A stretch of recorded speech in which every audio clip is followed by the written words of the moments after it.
Joining me right now is Corey Stewart.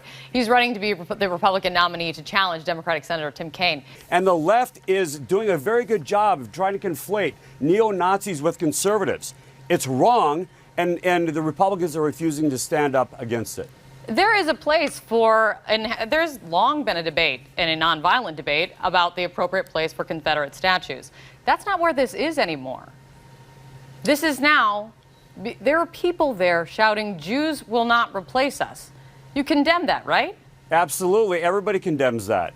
But that's not the issue here. The issue is you've got the violent left. And by the way, Kate, what about the violent right? No Democratic what about the politician. Right? Everybody's been talking about the right. Nobody's been talking, except for the president and myself, about the violent left, Antifa, who have been equally to blame for the violence that occurred in Charlottesville. You think that there's any moral equivalence between a neo-Nazi and anyone else?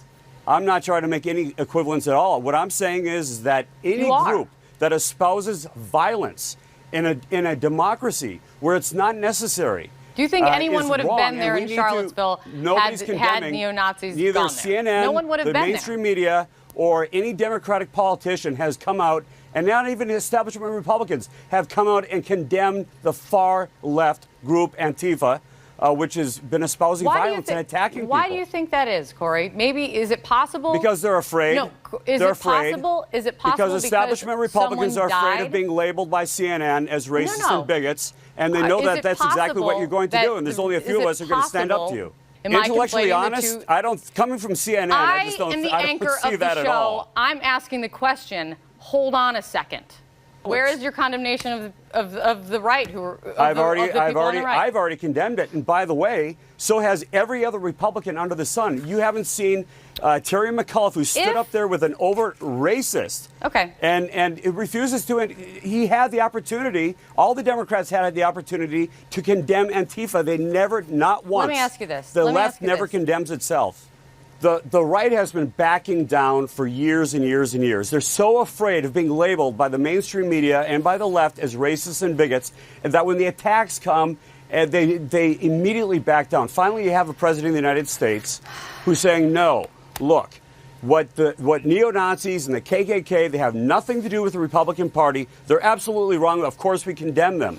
But then to go ahead and say that it's okay that violence committed by the left is somehow okay, we've got to condemn the right. Look, you've got to condemn both sides. Violence is always wrong. Political violence is always wrong in America. This is why it's important.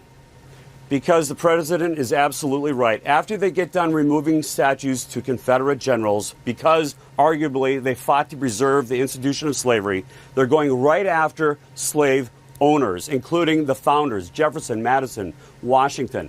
And when you undermine the founding fathers, you undermine the founding documents, namely the Constitution of the United States. The left isn't doing this just to redecorate some parks across the country. They're going after the Constitution and after the foundation of the U.S.